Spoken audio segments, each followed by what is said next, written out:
Hey everybody, welcome to On Screen Off Screen with Josh Conlon and myself. We talk about stuff that affects our lives and why we watch it, and stuff that we watch and how it affects our lives. This episode, we have a lot to talk about, apparently. um, let's start with Josh and one of your topics. Okay. I watched the F1 movie. Conlon, remind me, what did you rate the F1 movie? I think I gave it an 8. I had a really, Okay. really good time with this movie. Okay.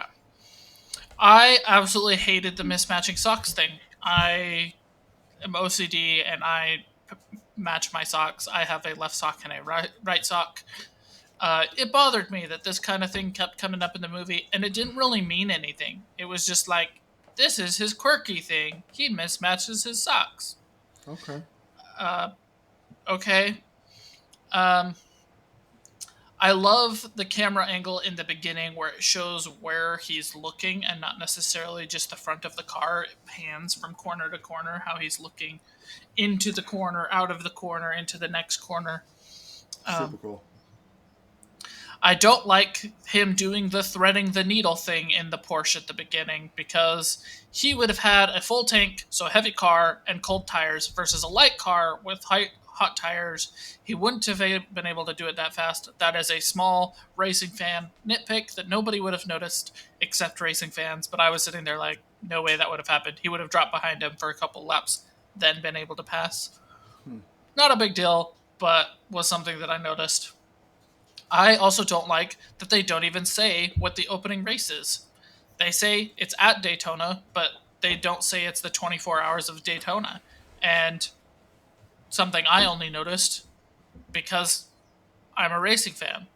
And even on top of that, they only mentioned that it was in Daytona afterwards. They didn't say what it was during. So we don't know why he's woken up in the middle of his sleep, why he's being dragged out onto the track, etc. Like, unless you're a racing fan, you just don't know. Like, whatever.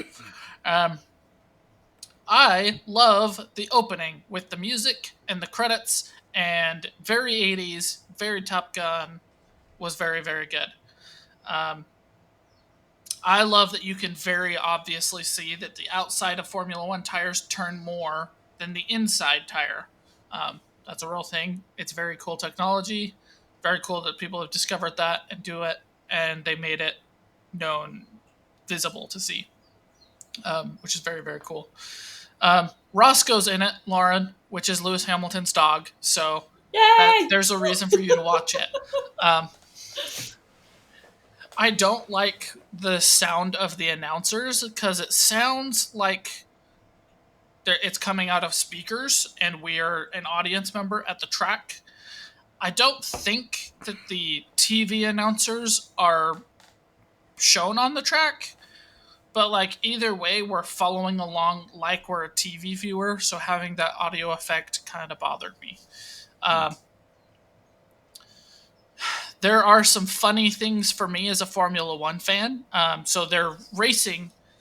Brad Pitt uh, is racing in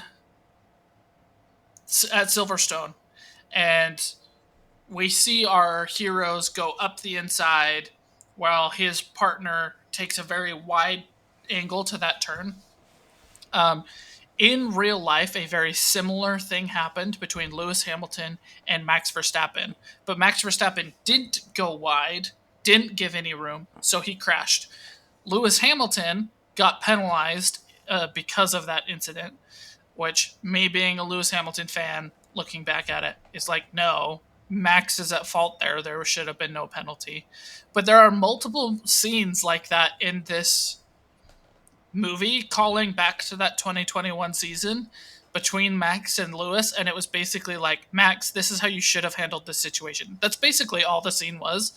Really? So for me, I was like, and for Formula One fans, they would have noticed it. Otherwise, it didn't take away, like, it was still a cool racing scene for other people at the same time. Um, I love how they're like, hey, we have to make Brad Pitt look young in this scene. Let's put a wig on him and call it good. Like, that genuinely is all it feels like. They just gave him a shag wig. They're like, now you're young. Play out this scene. That is And to me basically what they was did. funny. I absolutely loved that they did it. I wish that they had showed qualifying at all. Basically, they keep saying that this team, Apex, keeps starting at the back, but there's no like fight for qualifying. There's no we have to build for we're not building for qualifying, so we're doing our setup for the race, etc. That kind of stuff. I wish they would have shown it. They didn't. Not the worst thing, but I think it would have added to people knowing what Formula One is, as well as built some tension as to why they're starting where they are on track. Um, I love Gunter Steiner. He is, if you watch Drive to Survive, he's one of the um, team principals of the Haas F1 team. He was at the time, he's not anymore, but he's known for his language and being a funny guy. And he's the guy that leans back and says, "What the fuck?" to our Apex team. Um, Again, just like all of the F1 callouts, the fact that I can see F1 drivers, the fact that I can know these scenes and be like, oh, that was an actual race thing that happened. I can see what they did there. I love the race tampering that Brad Pitt does to get the first points for the team. Um, there's the scene in the rain where uh, Brad Pitt goes out on track and he has to let Max pass, but doesn't have to let his teammate pass, which is dumb because he would have also gotten the blue flag for his teammate and his teammate would have had to pass. So there's the scene in the rain when Brad Pitt has to let Max Verstappen go past because he's a lap behind, and so he gets a blue flag. But they didn't make him have the blue flag for his teammate. That's not realistic because he would have gotten the blue flag and had to have let his teammate pass. So that whole strategy thing wouldn't work out. I love the scene where Brad Pitt stops and jumps out and goes to pull our younger racer out of the fire after the crash. Even though that would never happen, that would create a bigger hazard. Would have happened in the 80s and 70s, like that stuff happened. In modern racing, that would never happen. They would have been instructed to keep going around the track, stopping on track, running out there. Just not realistic, but was a cool scene. I like that Brad Pitt fought for the teammate. I don't love that it was followed up by hit the younger kid's mom scolding him for pushing him into that situation, even though he didn't. Um, I thought it was funny that they even gave Brad Pitt dog tags. Uh, he's not a military guy, so it's not really dog tags. It's like charms things, but like there's so many scenes with them dangling out, looking like dog tags. Was the Brad Pitt hitting stuff so that he could help his teammate win? Was that legit at all? Like hitting the other drivers to cause the safety cars. Hitting the drivers causing the safety cars, just knocking off the fin barely. What he did over and over again. No, that's not realistic. It is realistic that he could tamper to cause safety cars, but it's not realistic that that would cause a safety car. Okay. It could have, hypothetically, if the debris landed on the racing line, they might have called a virtual safety car, Okay. which slows all the drivers down, and they would have sent out a steward to go grab it, pull it off the track, and be done. But like having it cause a full safety car, have everybody bunch back up like that, no, that's not realistic. But I do like that they showed him tampering with the race because that does happen. Okay. I didn't expect to like it, but I did like Brad Pitt's and the engineer's relationship. I don't like that it went straight from flirty to being in the same bed. 1 to 100 like that. I wish it would have been a simpler thing, like we talked about with the Korean shows, how they are the slow burn romances and how that's such a better payoff. And I was hoping that for them. But no, one drunken night in Vegas, they hook up. And it's like, come on. Really? I really liked the way they were flirting and going back and forth. You just let it. Come on.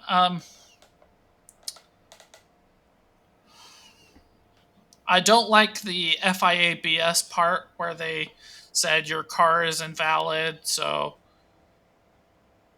that pisses off Brad Pitt. And then, like, they could have just said, "Hey, Brad Pitt, this is going to be your last race because you slept with the engineer. That's a conflict. We're not going to do it." That could have made him angry, which could have led to his crash, and everything could have been the same. But they didn't do that. There's some race inaccuracies in it for sure. Um, the red flag in Abu Dhabi is another one of those what could have happened thing, because in 2021 there was a race incident that crashed that gave Max Verstappen his first world championship that should have been red flagged. And again, in this one, it was a this is what should have happened kind of moment.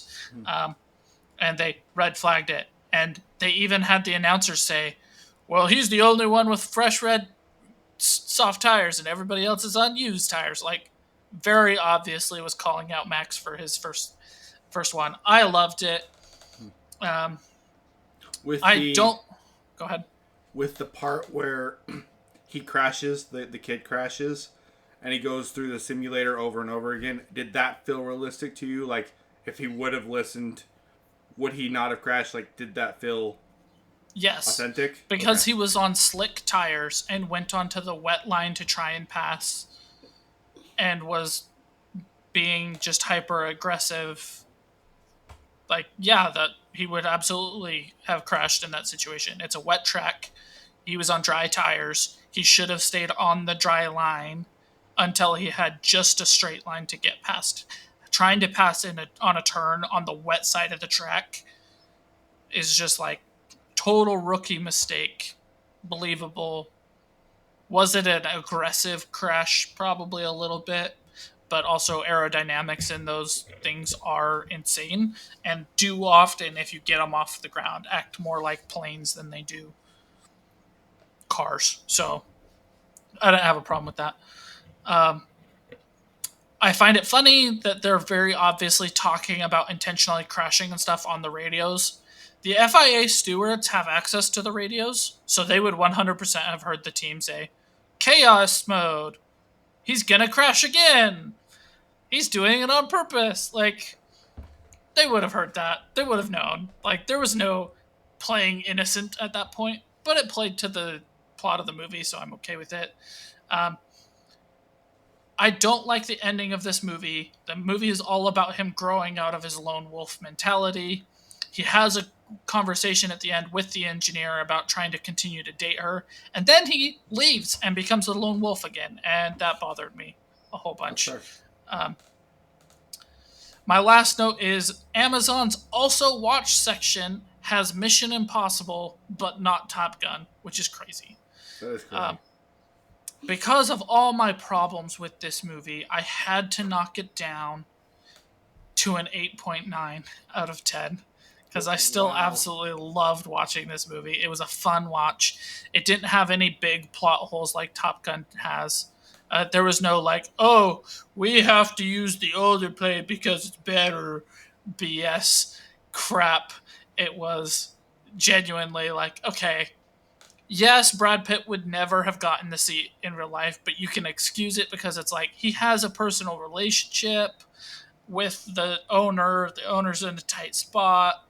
He's proven They that really he need can the second drive driver. before. Yeah.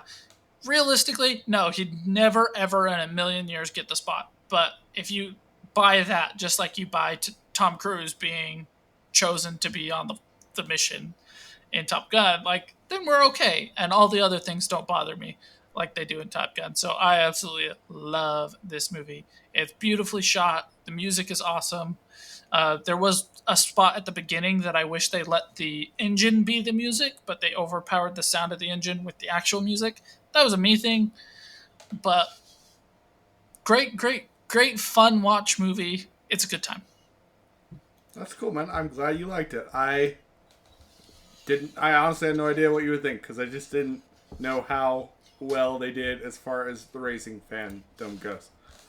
I was expecting to like it, but think it was not as good as Top Gun. The fact that I do think it's better than Top Gun is the amazing part to me. That's cool, man. I like Top Gun better than this one, but I did really, really enjoy this movie. Like, really enjoyed this movie. That's cool. Well, all right then. Let's go on to one of your topics, Conlon. All right, Tiny Tina's Wonderland. I've been playing this for months, and I finally finished it. This is a very fun but extremely underwhelming game. Borderlands is just better. All of them are better than this one. But they did. I like the idea of you playing through like a D&D campaign. I think it's cool, and they do some cool stuff with that. They have your DM doesn't really know what she's doing, so there's times where she's just like, yeah, there totally was a castle right there. For sure. And then all of a sudden in the game, there's like a castle that just plops out of the sky. And I thought it was very DM-y, and I liked that a lot. They do a lot of fun stuff if you've ever played D&D that you just see.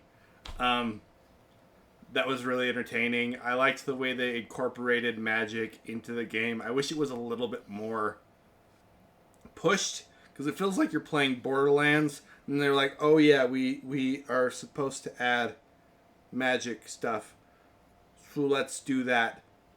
Here's a couple things. Now we're playing Magic Borderlands. Yay. And I wish it was more like, this feels like magic, and then it has a little bit of Borderlands flavor. It was not very even that way. Some of the side quests felt pretty repetitive to me, where by the end of it I was like, okay, I just want to get to the end of this game, kind of be done. I'm good. Which I've never felt with a Borderlands game before. Usually I get to the end of it and I'm like, that was a good solid time.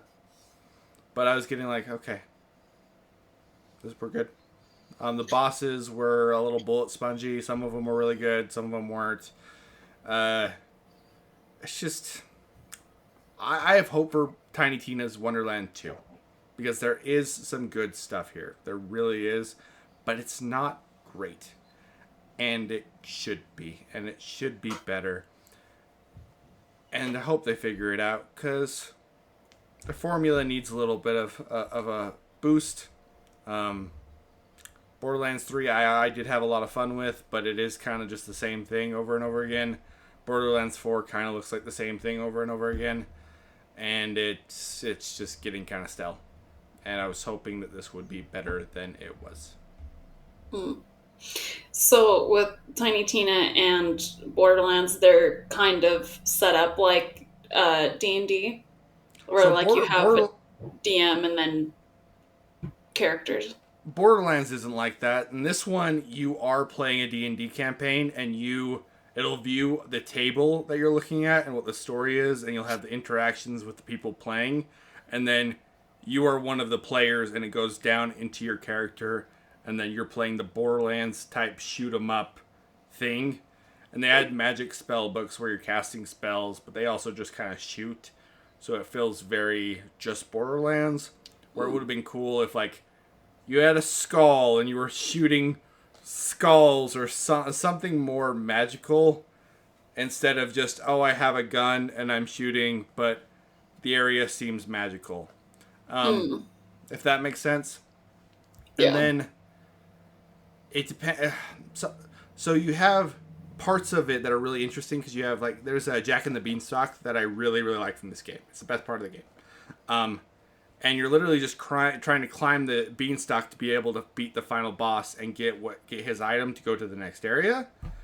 And it was really cool how they incorporate all that fairy tale lore into the game.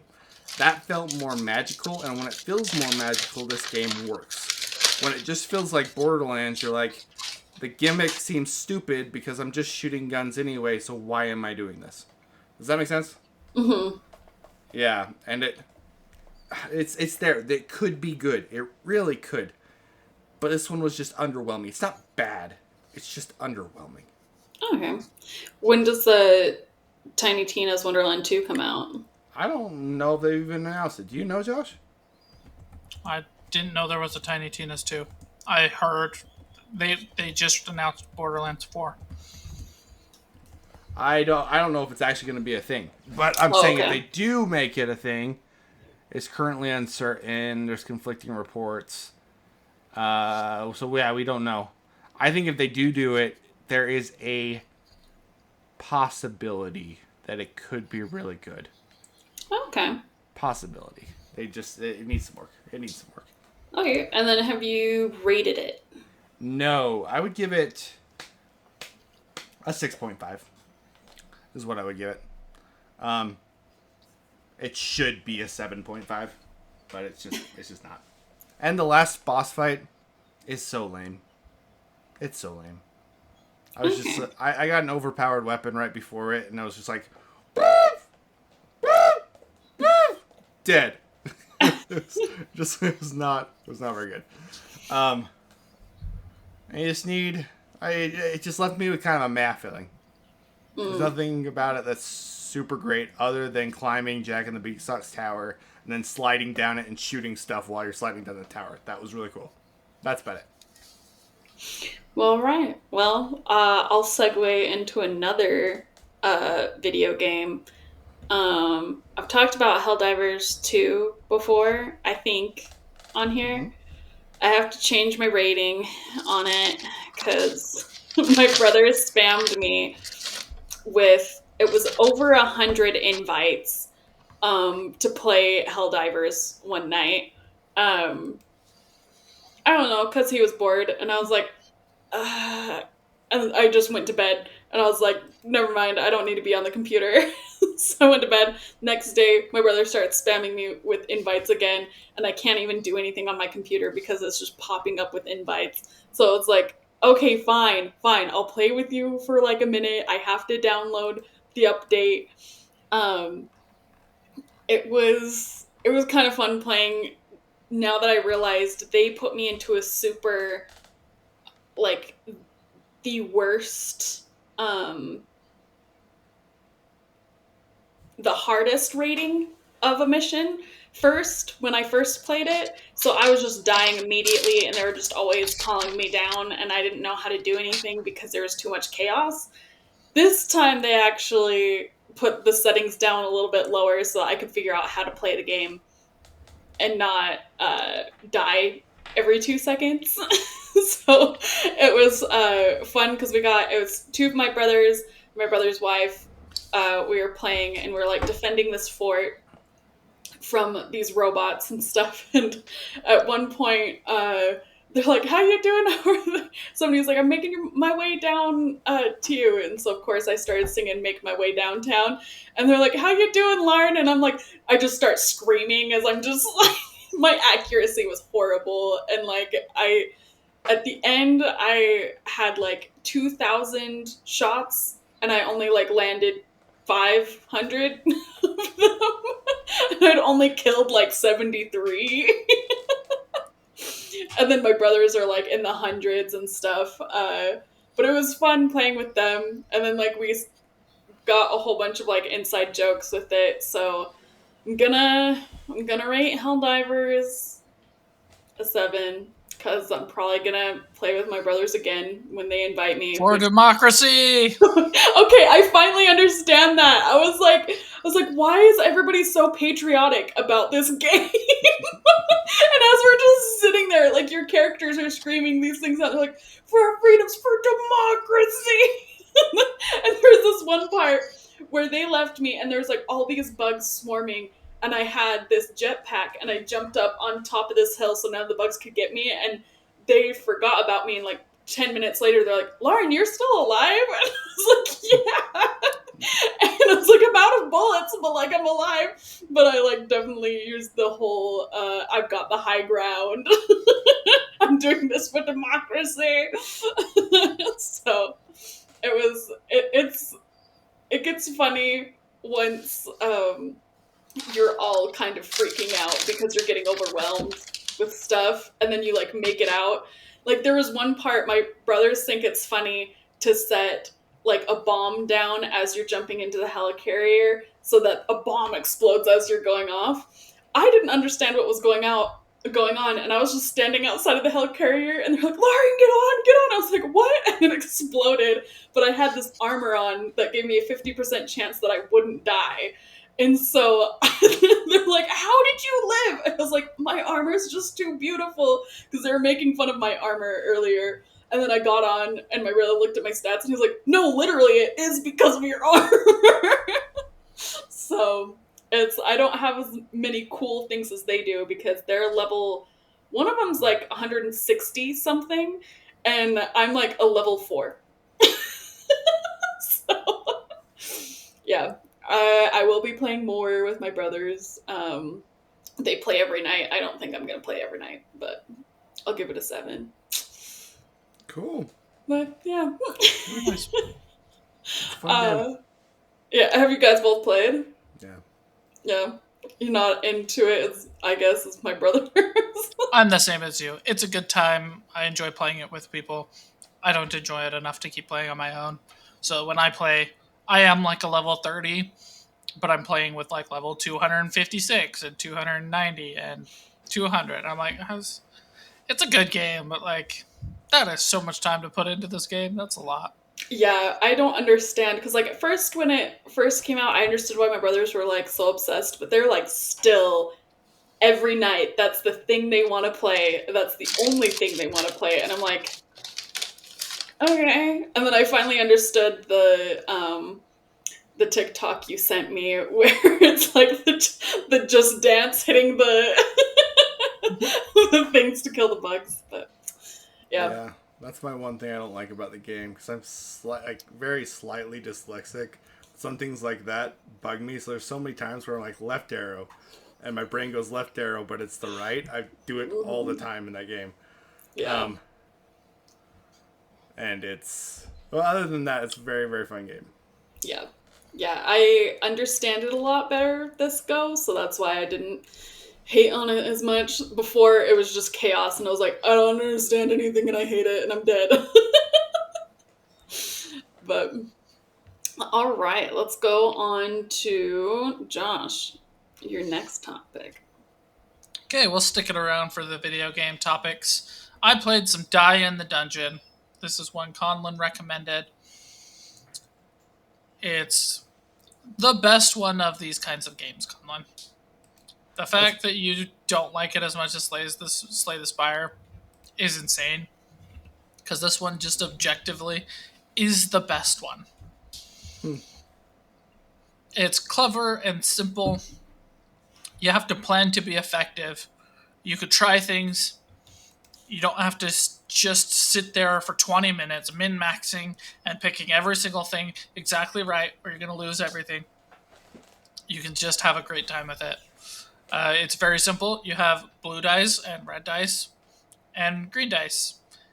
And you get a roll and you have a certain amount of energy points that you can spend. And red dice attacks, blue dice is a shield, and green dice is a heal. Purple dice is a add bonus, depending on what it adds to. The boards are all different depending on which character you do. So if you get a +2, it's a +2 in every square that is 2 away. So when you get a different board, you can actually get more +2s based on where you place the 2. It's fun. It's very much like the last one I talked about, Level Devil, where it's like, yeah, I'm not going to sit here and play this game for hours on end. But to play it for like an hour and a half and watch something, it's a great time. It's awesome. I absolutely love this game. I gave it a 8.5 out of 10. That's solid. It's a very fun game. Very nice. All right, well, short and sweet. Let's go to Conlon, your second topic. My second topic is depressing and sad. Lovely. It's called Stolen Innocence. So we all grew up in an LDS culture, but I didn't know that much about FLDS, polygamous type people, and I learned a lot from this book. This is a book from the point of view of somebody who was FLDS, who got married off to a guy who was 21 when she was 14, and She gets pregnant 3 different times, loses the baby multiple times. She thinks that she isn't, like, she's brainwashed into believing that if she was following her commandments and loving her priesthood head, is what they call it, then this wouldn't happen because God is punishing her and not giving her a family because she's not being loving enough to her priesthood head. But she hates her priesthood head. He rapes her. He makes her, like, watch him do extremely lewd acts. It's disgusting, and he does it over and over again. The first time they have any kind of sex, she doesn't know what's going on. She doesn't know why he's doing the things that he's doing. Like, she's never heard of it before. She's heard marital relations, and she doesn't even know what that means. Her mom didn't explain it to her. In the religion at the time where it is more extreme, she is told that her priesthood head, which is the person that she's given away to get married to, is the person that's supposed to explain what sexual relations are. But he doesn't explain anything. He just forces himself on her over and over and over again. And she goes to the prophet of the church at the time, the one who's in jail, Warren Jeffs, and is like, I don't want to be in this relationship. I hate this relationship. He's doing all of these things to me, and I don't know what to do. I want to get out. And she's like, he said, just pray. Pray it'll be okay. And what I found stark is how they were saying a lot of the same things that I've heard in the church. A lot of the same phrases, a lot of the same terminology, but it was just slightly twisted. And how dark it got from being slightly twisted. I've always had a problem with Brigham Young. I still have a problem with Brigham Young, even though I am involved in the church. And a lot of it is similar stuff to what I was seeing in this book that I don't really like about Brigham Young, and I've never known how to really reconcile. And it was interesting seeing my religion almost with a camera on it from a different angle. Is kind of how I looked at this, and it made the whole point of view interesting. Along with that, you're following this girl and you feel for her.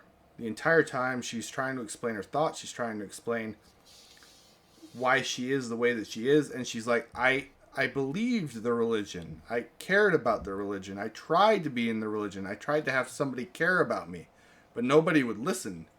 I was supposed to just go to my priesthood head. And every single time I would try to talk, somebody would just tell me to shut up. So she explains that she's been married for years, and there's this other guy who's trying to be a religious person. He's trying to be part of the religion. He's trying to be faithful. He's trying to be a great priesthood leader. And he gets abandoned and pushed aside over and over again too. And they end up getting married. But their marriage isn't supposed to happen. She's supposed to be with her appointed priesthood head, because that's how she gets to heaven. That's how she gets loved. That's how God accepts her. All of these different things.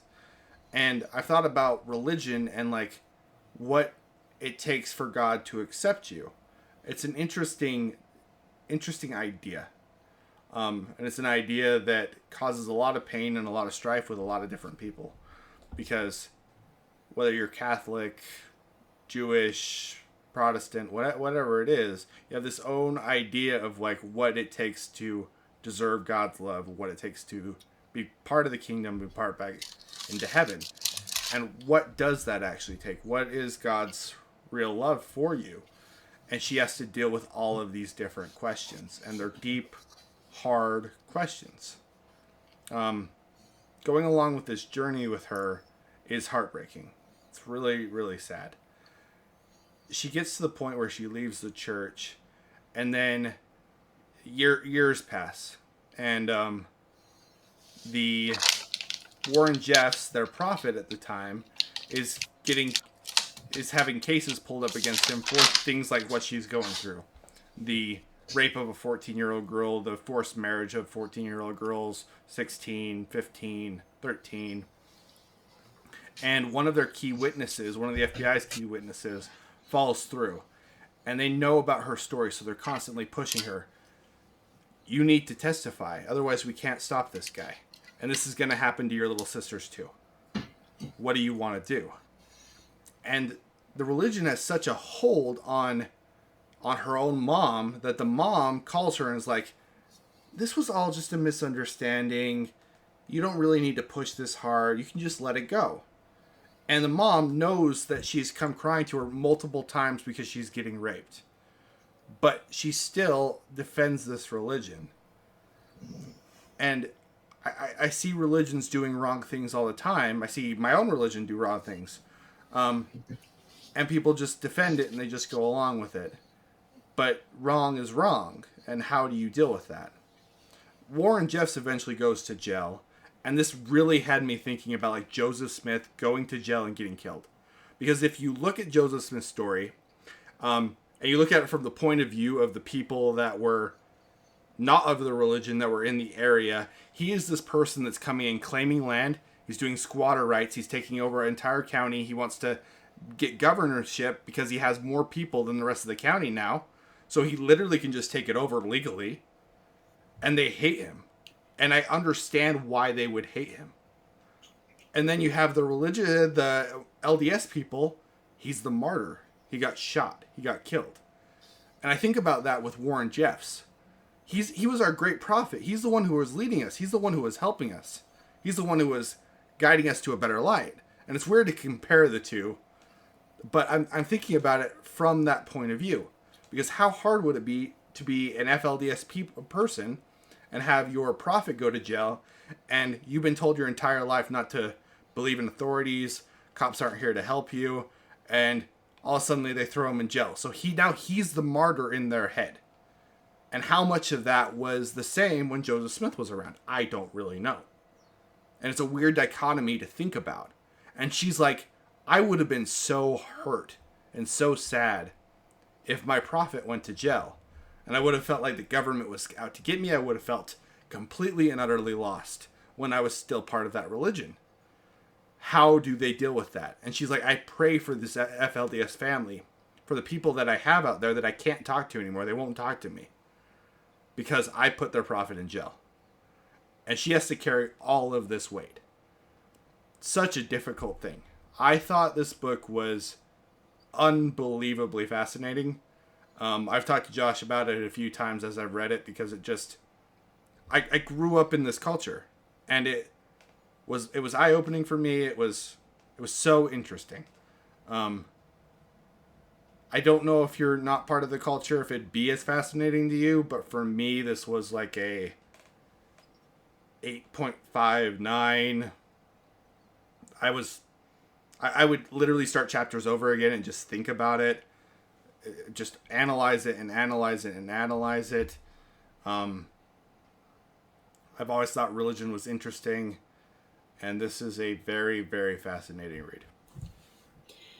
So with like having seen like the perspective of this person and knowing that like that happens in other religions, not like just in this one specific thing, and like unfortunately happens more than you think, as like a guy, is there any way that you think that like you could do to help with that? Or like what would you do yourself to like help with that? I don't know, to be completely honest. Because I think there are benefits to getting married young. Like the LDS culture very much pushes that. But you also have moments where people just jump into things because you're supposed to. And I see that a lot too. So I don't know how to help people with it. Because should you get married at 20 after knowing some guy for 2-3 months, like does happen in our culture? I don't think so. No. But it also, do I think you should wait until you're 35 to get married and you've been living with somebody for 5 years? Also, no. And how to find a balance with that, or how I help with that balance, I don't really know. It's a hard question. What do you think, Josh? I think that we need to follow the guidance of our current Lord and Savior, Taylor Swift and Travis Kelce, who dated for 2 years and got engaged, and it's the biggest thing on the internet. And yes, I'm telling this as kind of a joke to Lauren because she's a Swiftie, but also I do think it's a good thing to encourage that. Like, I think 2 years is a great timeline. I love that they're getting engaged and working towards marriage. Like, that's what I have to say on it. Just Taylor Swift is a great example here. I think Taylor Swift should make her wedding a concert. Biggest concert of all time. No, I hope she keeps it private. I Um, hope so too, but I think it'd be funny if she made it a concert. um, yeah, I was more like not talking about like quickly getting married, but like how like there was like that oppression of like her going to people and then just being like, oh, just pray about it, you know, and like is how you because you kept saying like, oh, this is something that I would like sit and think about. Um, I was just wondering, like, in your sit and think about, is it like, oh, I need to change this in my life to help promote this type of thing, or if what I, those thinking sessions ended up with, I I guess. thought a lot about blind faith, because this talks a lot about blind faith and like they follow that prophet no matter what. All these things don't make sense. Her own daughter is getting raped, but they just follow it. And there's things like I avoid drinking green tea, is an example. And I do it because of the religion. I don't really know if I'm going to do that anymore because it literally is illogical in every sense. And I've contemplated this for a really long time. This is nowhere near the subject matter that we're talking about, but it's a little example. Um, because there's more scientific evidence about green tea being healthy for you than anything else on planet Earth that I know of. Literally, there is so much. It is a mountain. And it just doesn't logically make any sense at all. Um, and like, I don't like. We're getting. This is very religious. I don't like that the current prophet of the LDS Church is so focused on Jesus Christ and so pulling away from the family. We're supposed to just focus on Jesus, but the point of the plan of salvation is the family. So why are we pulling away from that aspect? It makes us feel more Protestant in nature rather than. And I thought about this while I was thinking about the book, and we've always been told follow the prophet, follow the prophet, follow the prophet. That is a pretty standard LDS song that you sing as children. I have a friend who left the church because he was teaching primary, and he hated the brainwashing, is how it felt like to him.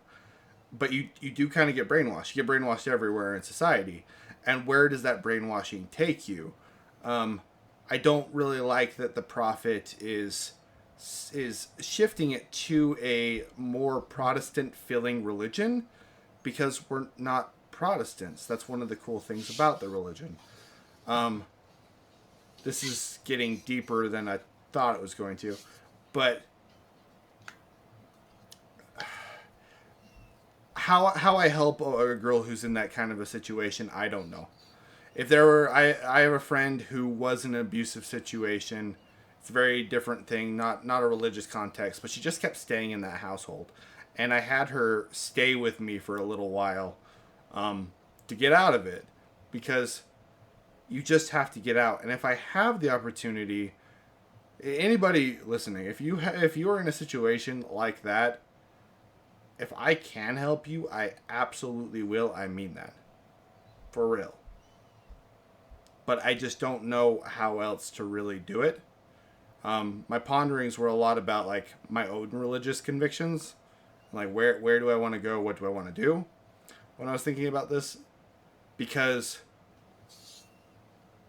the church has changed a lot over the period of time that has existed, and it could easily follow the same precepts of this FLDS religion because they are following a lot of the same teachings, they're following a lot of the same words, and what are the words that are actually correct? Does that sort of answer your question, Lauren? Yeah. Yeah, I'm sorry, I didn't mean to be like, go religious. Like, sorry, I was like more of just curious as to like what you were pondering when you were like, I was sitting like thinking about this and I was like, I don't know if this is like a change my life thinking thing. So that's just what I was curious about. Yeah, Cool. there was a lot. There was a lot with this book. Yeah, it seems like a pretty um, a heavy topic, a heavy It, read. it was. I would. It's one that I think would be good for you to read, considering some of the things you've gone through. I think it would actually be kind of cathartic. What's the word? Cathartic. Cathartic. I already lived it. I don't need to read it. That's fair. That's fair. But all right. On to Josh. Okay, so I started reading Fellowship of the Ring. This is completely different than what the conversation we were just having. Uh, but Conlon and I, a few weeks ago, while I was in Utah, sat down and watched all of the Lord of the Rings. But he pansied out and wasn't able to do it in one sitting. I'm definitely capable because I'm superior. But part of that was we both expressed interest in reading the books because neither of us had done it. So I turned it on. I got like a third of the way through it, and then I started listening to um, Completionist Chronicles while I was doing something else, and I got absolutely absorbed with that series. So I wasn't able to do more than just the first third. Um, I was surprised at how different this is from the movie. I know that the movie had like cut out stuff, but like Gandalf has the talk about fate and about talks about Gollum before they even leave the Shire. And I was like, "Oh, what the heck? Like, what's going to happen in the mines then if we don't have that moment?" Um, and they don't just get up and go. They make a plan about Frodo moving to another town so that people don't get suspicious. Um, and Frodo's not the one who's like, people don't like you, Gandalf. The whole reason that they come up with this plan is because Gandalf doesn't want to be not liked by the hobbits. He's basically like, hey, you got to come up with some excuse so they don't blame me because they don't like me right now because of Bilbo. Um, Merry and Pippin don't join him at the same time. Pippin is wrapped in because he's helping Frodo move, and Merry hasn't even shown up yet. Still don't know where Merry is. Very interesting to see the differences. It's the perspective of it being about somebody who's transcribing a historical record adds some very interesting details. The second chapter is all about how hobbits like pipeweed. Is that going to be important for me to know? No. Did I listen to an hour and 25 minutes of it? Yes, I did. Am I happy that I did? Also, yes. Was there 45 minutes about hobbit structure and family orders? Also, yes. Am I ever going to use it again? No. Do I hate the family structure of the LDS Church and of the Bible and think it's excruciatingly terrible? Yes. Was I bothered about it when we're talking about hobbits? Apparently not. Um, One third of the way through, just about to leave the Shire. I'm giving it an 8 out of 10 so far. I do really, really want to get back into it. I just happened to come across something that is not something I'm familiar with in the Completionist Chronicles, and is also extremely good. So I got swept So into that. I was going to talk about this next week. I'm about halfway through Fellowship of the Ring because I decided to start it too, and I thought it was remarkable how different it was from the movies, and I've seen how they how they constructed the movies, but I've never seen how they constructed the story, and they take little parts of it. Like there's little like they'll take a phrase here, they'll actually put it into the movie. They'll take a phrase here, they actually put it into the movie, but it's remarkably different. Mm-hmm. The Mary and Pippin don't even feel like the same characters, but I still like the characters. They kind of feel like the characters that they become at the end of the movies, not the characters that they were at the beginning, which is an interesting change, but it's not a bad change. The Black Riders feel very, very different. They don't even feel like the same things. Yeah, I don't know. I really like this book. It's unlike anything else I've quite read. Have you gotten to Tom Bombadil yet? No, I've not even left the Shire. I haven't gotten to Black Riders. Pippin is just joined the group of Sam and Frodo, and that is where I'm at. I haven't done that. I did have one other note I'll mention now. It Yeah. does make me really appreciate Ian McKellen because Yes. like his delivery, just his voice of Gandalf talking about fate is so impactful, and I absolutely love it. And comparing that to how the narrator does it I'm listening to the unabridged version. I don't know what you're listening to, but like he just kind of says it, and it's like, Did that's such you? a good line. Why are you just? Ugh? Is Which yours the? narrator? Yeah, that's what I was gonna ask. I don't know. Okay, I'm listening to the Andy Serkis version, Mm-hmm. I'm not listening to the Andy Circus. I'm listening which to the unabridged long form version. Andy Serkis does a good job, but he's still not Gandalf. Like, it's the biggest area where I'm like, it's just so much better in the movie. Gandalf is just better in the movie.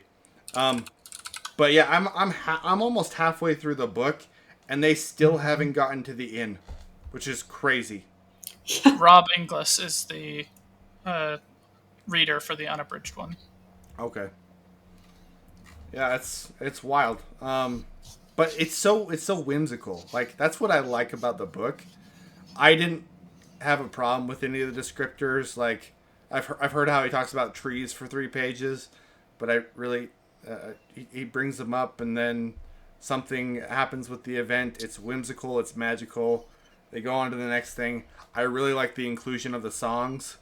Um, Yeah. I can understand why people were upset that Tom Bombadil wasn't in it. I thought I would not like Tom Bombadil. Everything I've heard about him, he sounds like a freaking annoying character.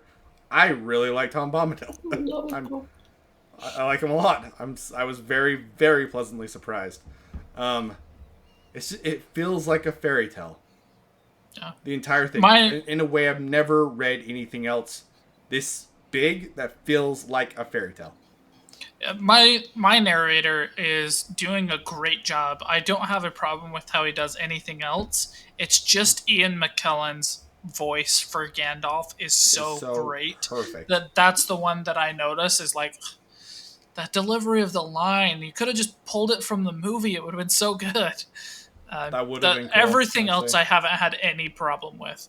But like when Gandalf is talking to Bilbo in the home at the very beginning of the movie and towards the beginning of the book, it's like, man, Ian McKellen just had that vibrato and power of voice. And my narrator is just like saying the lines. He's doing an okay job. I probably wouldn't notice it if it wasn't something I know very well in Lord of the Rings, the movie. Like, but because I do have that comparison, I'm just like, Ian McKellen's so good. That's awesome. Yeah. Yeah, I've been impressed. Like, better than with how different it is. It's better than I would have guessed. And With I it like it being more and different more as I makes it listen to it. better. Yeah, it gives it more purpose in listening to it, and I've liked the differences. I think Me it's too. good. I like the historical context of all the things. Me too. It's good. I'm excited. I'm Historical excited to context. get to the mines. I'm excited to see how everything else plays out. I'm excited. Me too. I'm surprised that they didn't have Tom Bombadil for the extended cuts and cut him out. There's the part where is it Mary or Pippin that gets sucked into the tree in the extended edition, or is it both of them? It's both of them. Okay, in the book it's just Mary, I think, and Tom Bombadil basically comes and pulls him out of the tree, and it's a fantastic part of the book. I'm surprised they didn't do that and then be like, this doesn't really work. We're gonna cut it. Peter Jackson talks about why Tom Bombadil is not in there, and it actually does make sense. What does he say? I actually don't know this. There wouldn't be enough screen time to give an explanation to him. So, like, he would Okay. be a guy who was there. Okay. Like, he would show up and do this thing, but not a lot of context about who he was or all that kind of stuff. And they didn't want to add even more screen time to add this character that plays a fairly minor role. So they were just, we'll cut him. Cool. That's fair enough. I'm excited for you to read more of it. I will probably finish it this week. I'm liking it a lot. Have you read It'll be it, a while. Lauren? Yeah, I read it a while ago, so I'll have to reread. But because like I'm starting to remember the things that like you guys are pointing out, but yeah, like I read this. So when I was younger and my mom told me I couldn't watch something, I would see if it had a book and then I would read it so that I could know what was going on. So I read Lord of the Rings because people wouldn't let me watch Lord of the Rings. Yeah, so it's been a while. That's cool. I still like the movies better. I don't know. I was so surprised by how much I liked the way that this book is written. For me, it's an entirely new thing. I'm not going to say one is better than the other because it's just, they're almost Very different stories with Almost. like things happen in completely different orders. Tom Bombadil is a character in the books. He's not in a movie. Like, They haven't even we're gonna see where this thing takes me. Strider yet. It's yeah. The beginning of the movie is way faster for the plot points than what we've gotten for the book. Like, way faster. Mm-hmm. Well, like I said, I listened to an hour and 25 minutes about pipeweed. Like, was it actually an hour and 25 minutes? No, because I am listening at 1.7 speed. But my point is still the same. I listened to it all and loved it. It was great. That faster pipeweed. Did you have an open section that was Tolkien talking about his response to the fans? No. Mine is something about hobbits, and then something about Smeagol, and then something about pipeweed. And literally it talks about how pipeweed was how Pippin's family got rich because they found this one particular flower that makes really good weed. And they brought it from Gondor, and they're the ones who have exclusive rights to it. That's what I listened to about how Merry's Pippin, they are the only owners of this weed, and it's the best weed.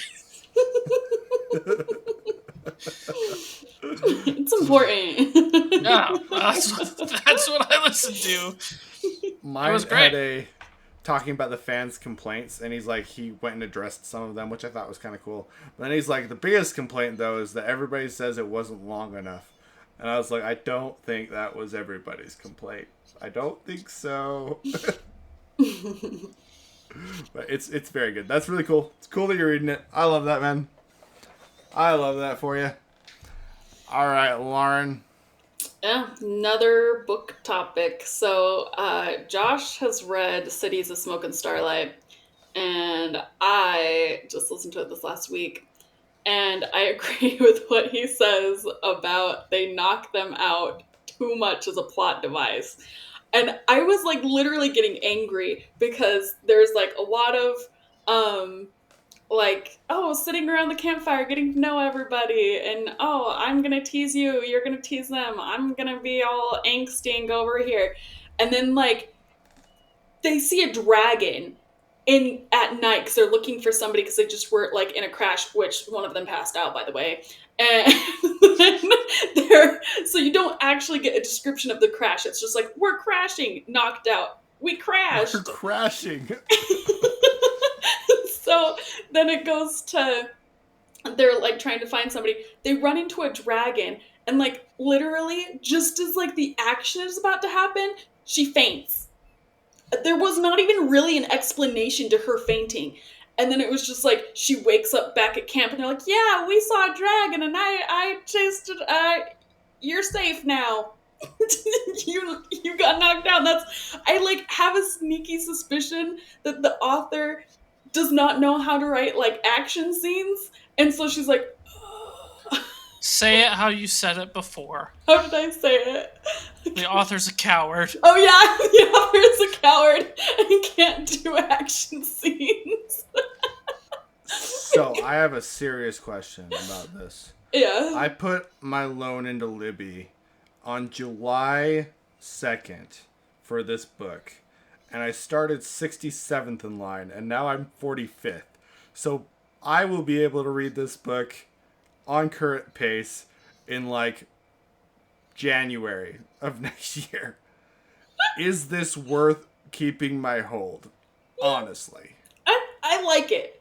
I liked it. I just have the complaints about the getting knocked out and getting scooted into the plot.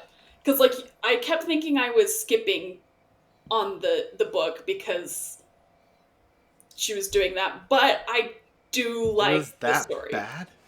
A little bit, yeah. Okay. So if that's a problem, then don't, like, I guess release your hold or whatever. But I think like I actually enjoyed the book and I would read the second one.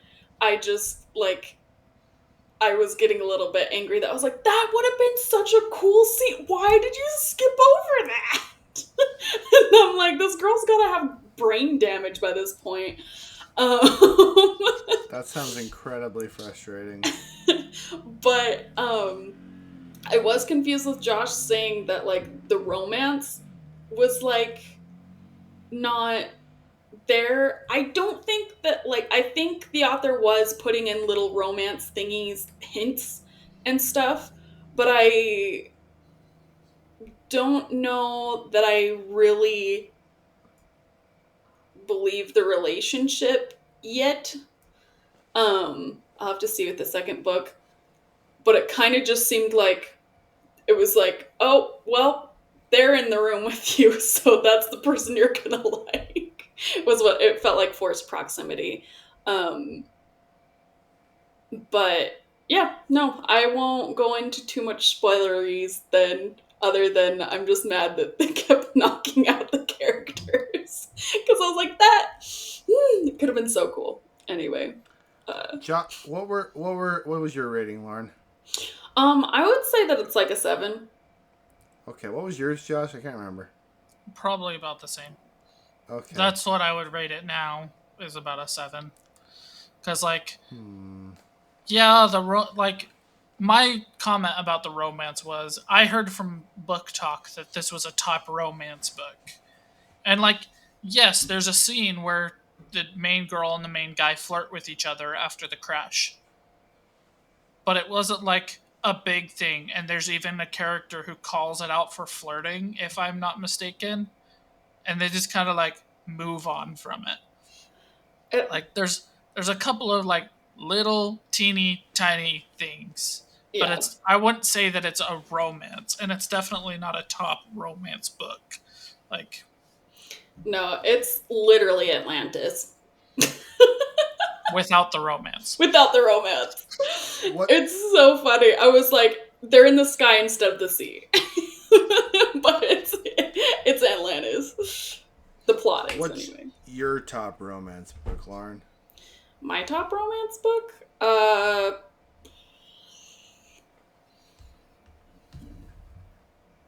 What do I have? I really like One Dark Window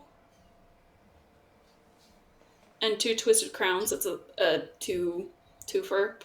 I mean, I don't think that, like, I don't say that's the top romance, meaning like, oh, this, everybody should, like, this is how you find love. I just enjoy, like, enemies to lover books, and I feel like that one does it well in a way that it's not like she hates him, but it's he's part of a faction that's like supposed to. It's kind of like a Romeo and Juliet situation.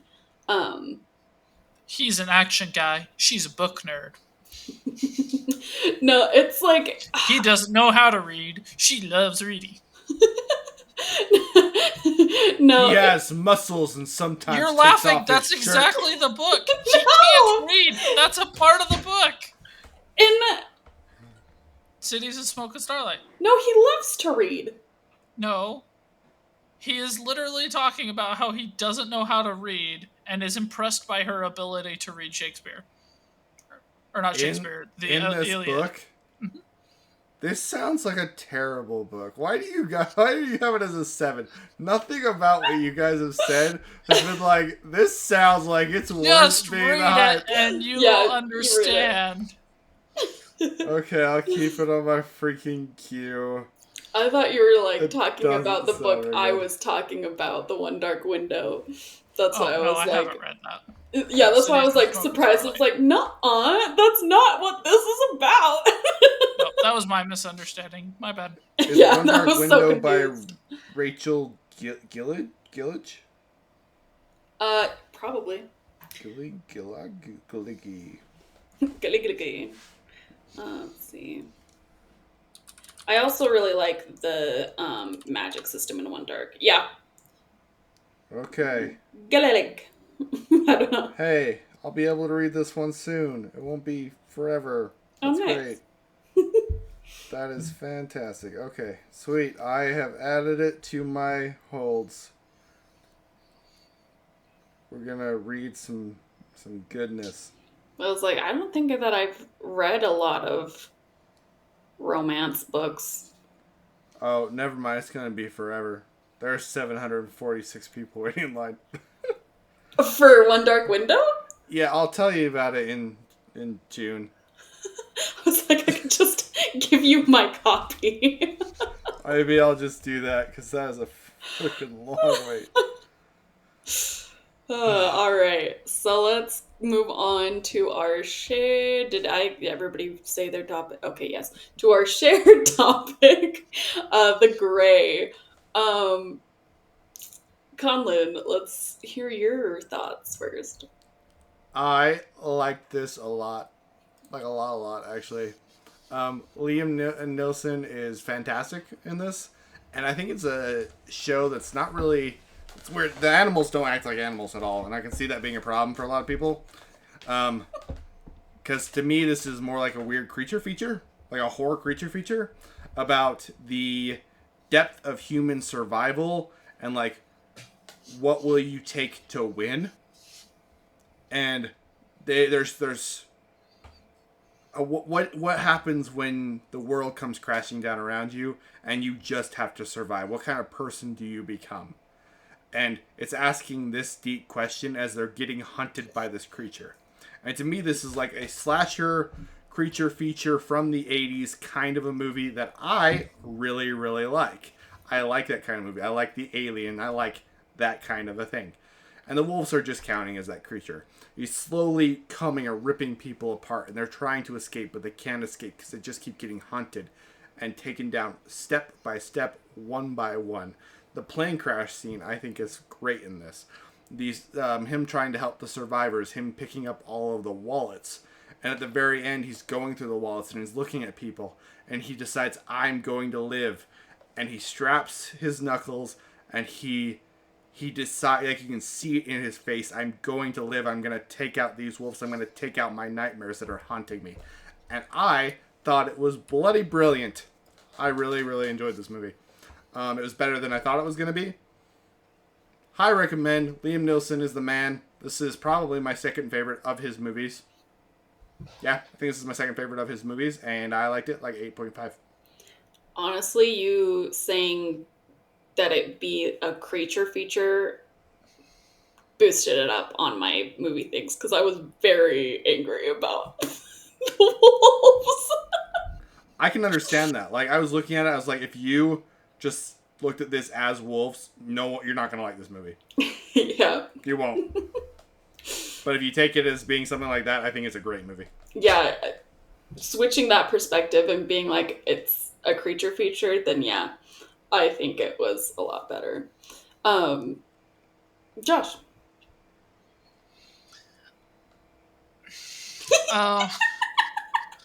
I hate to disagree with you, Conlon. I actually find it very interesting that we watched the same movie because I did not see your message takeaway at all. Uh, I watched a very, very different movie. Hmm. Uh, it's not a creature feature, it is a movie about depression. Uh, the wolves are very symbolic. Like, I agree with you, they're not wolves. If you look at them and think they're wolves, or you look at the forest and you think of the wilderness as it is, like, it doesn't work that way. No, But the wolves are always there. They're always watching. They're always pressing in on him, and the whole movie is about him trying to decide if he's going to fight off the depression or succumb to it. that's interesting. That to me was the whole movie. It was him trying to decide, is he going to keep going or is he going to actually live? Um, the actors all give 100%. The writing for the story, I think, is great. The music is really good. I love the mix of characters and personalities, specifically Frank Grillo's character, the one who just accepts death and sits and watches the sunrise the final night. Like, his It's character haunting. is great. It's amazing. Um, like I said, the fact that Liam Neeson, in my mind, chooses to live, not just life at the end, is beautiful and it is haunting. Um, I just was really bored through a lot of this movie. I thought the camera work was awful. Here we have somebody struggling to fight for their life and drowning in a river. Here's my imitation of the camera guy.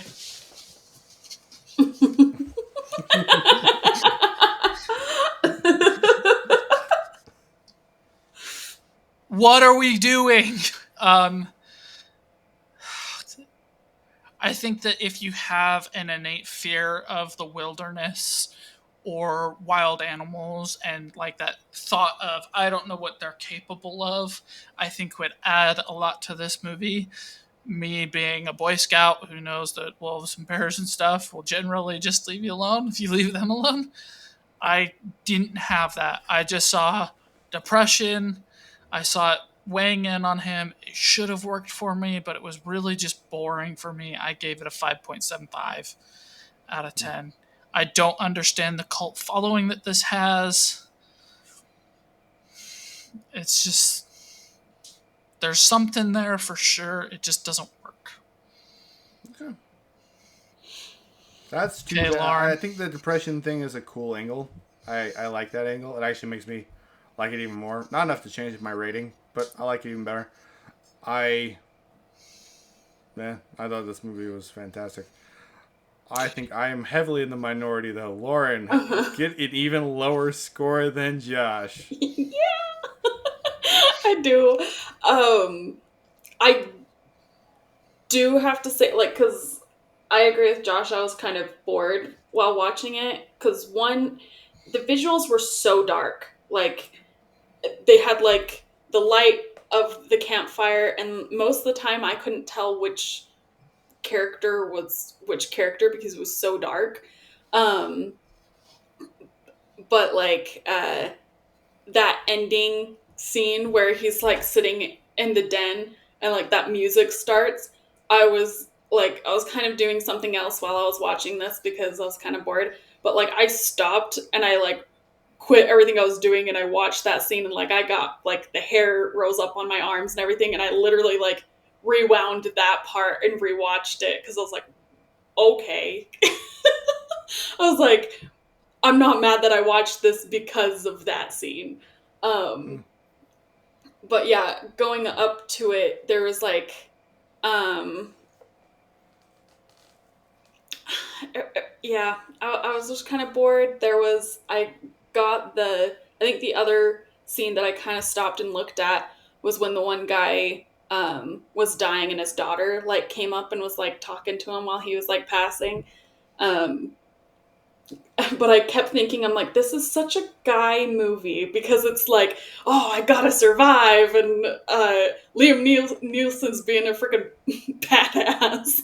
So, like, but yeah, I was so bothered with how I was seeing the wolves as wolves, and I was like, that's because I was thinking, I was like, the whole time, I'm like, the the wolves would only be there at night. Also, they're scared of like new things, so that's why like shepherds will just switch something up in their lot to keep wolves away from their sheep, and that's just changing something up is enough to keep wolves away. And so I was like, I'm like, these are just some really brazen wolves, and that wouldn't happen. And then you have Liam Nielsen talking about the alpha's doing this and like explaining everything. But now Josh mentioning that, like, no, that's depression. I'm like, that makes so much more sense because he knows the wolves, the depression, and so is able to like convey that to everybody else. Um, okay, so like I'm raising it a little bit higher because I was kind of like at a 2 before you guys told me your bits about this because I was like, this was not for me. I like that one scene at the end. But now that you guys have shown me like your point of views, I'd probably raise it up to a 4. Um, Okay. but I'm not mad. Actually, I would probably watch this before I'd watch Black She's gonna get Panther. up a 5.75. I'm exactly right. I was gonna say a 5.1 Right above Black Panther, like just barely. because I would watch this before I would watch Black Panther again. Um, but Did it's you not like the scene with the wolves and the eyes behind the firelight? I did like that scene. It was so cool. I need to figure out what scene that is because I don't think I saw that. It's the very first night when they're sitting around the campfire, and Liam Neeson turns around and he sees the alpha wolves, just the eyes glowing, and he starts talking about how they're usually in packs, and you start to see other eyes fade in and get closer. It's so Okay, good. that does It sound. I'll was have it was to. a brilliant scene. That was my So good. favorite scene. Mm, It was good. This was the movie that I was looking for when we watched that one with that I liked better than The you. Revenant. Yep, this is what I was looking for. mm. Was this movie? Yeah, this is like I do agree that the music was really good, and then when it wasn't night, it looked really the cinematography was good. When it wasn't night, otherwise it like Or they it's were moving, or there was an yeah action thing going on, or wolves were on screen. yeah. Other than that, the camera did a great job. When they were walking past a Slowly. scenic view, I liked it. You know, I when they agree. had That's those words at the very end of the movie that were going up the screen, yeah, that At the end. cinematography was excellent. My favorite part is when it's at the end. I'm just kidding. No, I'm not mad I watched it. I didn't think that it was one that was going to be tailored towards me anyway. um, but yeah, that was pretty good. Um, well, with that, I think that will be our third topic for this week. Thanks everybody for listening, and have a better week this week than you did last week. See you guys.